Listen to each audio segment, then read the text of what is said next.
তো আপনার হাতে যদি 15 থেকে 20 হাজার টাকা বাজেট থাকে আর এই বাজেটের মধ্যে যদি আপনি কোনো ফোন কিনতে চান তো আপনার জন্যই আজকের এই ভিডিওটি। তো দেখতে পাচ্ছেন লাভা প্লাস এক্স, এই ফোনটি কিন্তু আপনার আদর্শ একটি ফোন হতে পারে। তো দেখতে পাচ্ছেন কার্ভ ডিসপ্লে একটি কত সুন্দর একটি ফোন। এই ফোনটি কিন্তু মার্কেট প্রাইস বাংলাদেশি টাকা মাত্র 20,000 টাকা। তো 20,000 টাকার মধ্যে দেখতে পাচ্ছেন তারা কিন্তু কার্ভ ডিসপ্লে এবং ভালো একটি হার্ডওয়্যার সেকশন দিয়ে একটি ফোন দিতেছে আপনাদের, লাভা প্লাস এক্স। তো আপনারা 20,000 টাকার মধ্যে চোখ বন্ধ করে এই ফোনটি নিতে পারেন। আমার মনে হয় না অন্যান্য কোনো ব্র্যান্ড এই 20,000 টাকার মধ্যে এত সুন্দর একটি কার্ভ ডিসপ্লে দিয়ে কোনো ফোন দিতেছে। তো এই ফোনটি হচ্ছে একটি 5G ফোন। তো অন্য ব্র্যান্ড বলতে আইটেল একটা ফোন দিতেছে কিন্তু কার্ভ ডিসপ্লে দিয়ে 20,000 টাকার মধ্যে। তো তাদের ফোনটি কিন্তু একটি 4G ফোন আর তাদের ফোনটির কিন্তু হার্ডওয়্যার সেকশনও অতটা ভালো না, যতটা ভালো এই লাভা প্লাস এক্স এর। তো আপনার হাতে যদি 20,000 টাকা থাকে বা 20,000 টাকার বাজেট থাকে তো আপনি চোখ বন্ধ করে এই ফোনটি কিনতে পারেন, কোনো সমস্যা নেই। তো চলো, অনেক কথা হয়েছে, আমি এই ফোনটির সম্পূর্ণ হার্ডওয়্যার সেকশনের বিস্তারিত আপনাদের সম্পূর্ণ লাইভ প্রুফ দেখিয়ে দিব এখন। তো চলুন। তো এই জন্য আমি আবার ফোন স্ক্রিনে চলে আসলাম। ফোন স্ক্রিন থেকে আমি গুগলে ঢুকবো। তো গুগলে ঢুকে আমি এখানে সার্চ করব lava plus x, plus x. তখন সার্চ করে দিব, দেখুন উপরের দিকে কিন্তু কাঙ্ক্ষিত যে ফোনটি সেটি সম্পূর্ণ এসে গেছে। তো আমি সেই সাইটে ঢুকবো এখন। তো ঢুকলাম, দেখতে পাচ্ছেন এখানে একটি অ্যাড আসছে। তো গুগল থেকে অ্যাড গুলো আসে, অনেক সমস্যা করে এগুলা, যাচ্ছেই না। তো এই দেখুন এখানে কিন্তু কাঙ্ক্ষিত যে ফোনটি সেই ফোনটি দেখতে পাচ্ছেন, ছবিটি দেখুন কত সুন্দর একটি ফোন। এই বাজেটে অন্যান্য কোনো ব্র্যান্ড আমার মনে হয় না এই কার্ভ ডিসপ্লের এত সুন্দর একটি ফোন দিতেছে।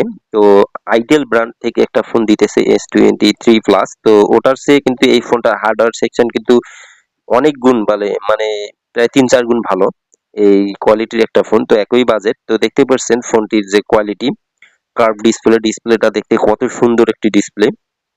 তো এখন যদি বিস্তারিত জানতে যাই তো নিচে যাব। তো দেখতে পাচ্ছেন 20,000 টাকার মধ্যে এই ফোনটি পাচ্ছেন আপনারা বাংলাদেশে। তো এই ফোনটি রিলিজ হয়েছে মূলত 4th জুলাই 2024 এবং লাস্ট আপডেট হয়েছে 5th আগস্ট 2024। তো চলুন আমরা নিচের দিকে আসি। তো দেখতেই পাচ্ছেন যেটা বলছিলাম, তো অ্যান্ড্রয়েড ভার্সন 14 এ এই ফোনটি রান করতেছে। তো তারা বলে দিয়েছে আপডেট যে ভার্সন আসবে সেটা 15 এই ফোনটিতে সাপোর্ট করবে। এর ডিসপ্লে সাইজ হচ্ছে 6.67 ইঞ্চি এবং রেজুলেশন হচ্ছে 1080 থেকে 2400 পিক্সেল। এর মেইন ক্যামেরা থাকছে আপনাদের 64 মেগাপিক্সেল বা 1080 ppi এবং র্যাম থাকছে 4 থেকে 8 জিবি, ডোমেস্টিক 6300 এবং ব্যাটারি পাচ্ছেন আপনারা 5000 mAh এবং তার সাথে একটা চার্জার পাচ্ছেন 33 ওয়াট। তো দেখতে পাচ্ছেন হার্ডওয়্যার সেকশন কত ভালো এই ফোনটার। তো এখন আমরা যেটা আরো পারফরমেন্স গুলো দেখতে যাই, তো এই ফোনটা কিন্তু একটি 5G ফোন। তো অন্যান্য ব্র্যান্ডে কিন্তু এই ফোন দিতেছে না। তো আইটেল ব্র্যান্ডের যে ফোনটি সেটি কিন্তু 4G ফোন, এইটা কিন্তু 5G ফোন। তো কত গুণ এগিয়ে আছে এই ফোনটি আপনারা দেখতেই পারছেন। তো দেখতে পারছেন এই ফোনটা কিন্তু সাপোর্ট করে 2G 3G 4G এবং 5G ব্র্যান্ড। এর বডির দিকে যদি আমরা তাকাই তো দেখতে পারছেন এর ওয়েট হচ্ছে 183 গ্রাম। দেখতেই পাচ্ছেন এর ডিসপ্লে সাইজ, তো display type LPS LCD 120 hertz refresh rate. তো দেখতেই পাচ্ছেন ডিসপ্লে সাইজ হচ্ছে 6.67 ইঞ্চি এবং এর রেজুলেশন হচ্ছে 1080 তো 2400 পিক্সেল। তো যে ভার্সনে রান করতেছে যেটা আগেও আমি বললাম অ্যান্ড্রয়েড 14, যেটা আপডেট হয়ে 15 এ রান করবে এই ফোনটি। চিপসেট থাকতেছে মিডিয়াটেক ডোমেস্টিক 6300 বা 6 ন্যানোমিটার। তো দেখতে পাচ্ছেন চিপসেটটিও মোটামুটি একদম ভালো লেভেলের একটি চিপসেট। সিপিইউ থাকতেছে মালি G57 MC2। তো দেখতেই পাচ্ছেন। তো এখানে দেখতে পাচ্ছেন card slot, micro SD card, এটাও আপনি লাগাতে পারবেন। ইন্টারনাল যে মেমোরি ফোনটিতে দেয়া থাকবে 464ও রয়েছে এবং 128এরও ফোন রয়েছে। তো দেখুন ভ্যারিয়েন্ট কিন্তু দুটাই রয়েছে এখানে। এর যে মেইন ক্যামেরা সেটা আছে 64 মেগাপিক্সেল এবং তার সাথে 2 মেগাপিক্সেল একটি ম্যাক্রো আপনারা পেয়ে যাবেন। এলসিডি ফ্ল্যাশ লাইট এগুলো তো পারছেনই। ভিডিও রেজুলেশন আপনার 1080 পিক্সেল অর্থাৎ 30 fps। সেলফি ক্যামেরা পাচ্ছেন 16 মেগাপিক্সেল, ওই আগেরটার মতোই, ওই 1080 পিক্সেল 30 fps। তো লাউড স্পিকার আছে 3.5 যে জ্যাকটি, সেই জ্যাকটি কিন্তু হেডফোন জ্যাকটি কিন্তু আপনারা এই ফোনটিতে পাচ্ছেন না। তো এটি একটি, যারা ইয়ারফোন দিয়ে গান শুনেন তাদের একটি সমস্যা। তো এই ইয়ারফোনের যুগ বর্তমান নেই, শেষ। ব্লুটুথ যুগ চালু হয়ে গেছে।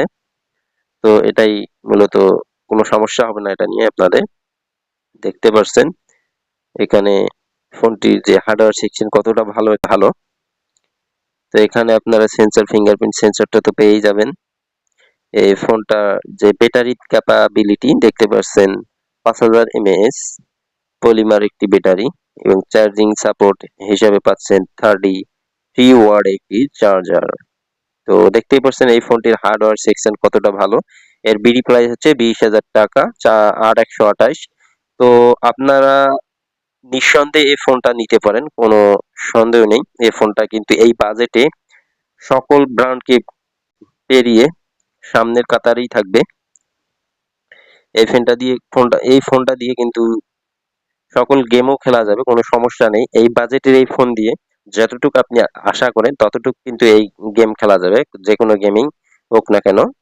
তো আশা করি ফোনটি আপনাদের ভালো লাগবে। তো আপনারা যদি আপনাদের কাছে বাজেট থাকে 15 থেকে 20 হাজার টাকা, তো আপনারা নিঃসন্দেহে এই ফোনটা নিতে পারেন। তো আশা করি ভিডিওটি ভালো লাগবে। ভিডিওটি ভালো লাগলে অবশ্যই আপনারা আমার চ্যানেলটি সাবস্ক্রাইব করে চ্যানেলটির সাথে থাকবেন।